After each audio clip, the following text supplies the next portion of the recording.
Blocking someone on Tidal can help you manage your listening experience and interactions. Follow these steps to block a user effectively. Step 1. Open the Tidal app. Launch the Tidal app on your device. Make sure you are logged into your account to access all features. Step 2. Navigate to the user profile. Find the profile of the person you want to block.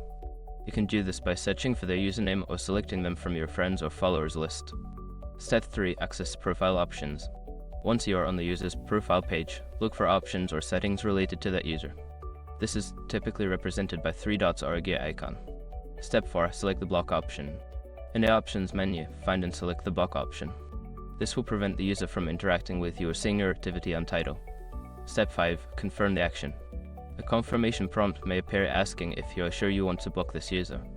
Confirm your choice to finalize the blocking process. By following these steps, you can successfully block someone on Tidal and enhance your listening experience.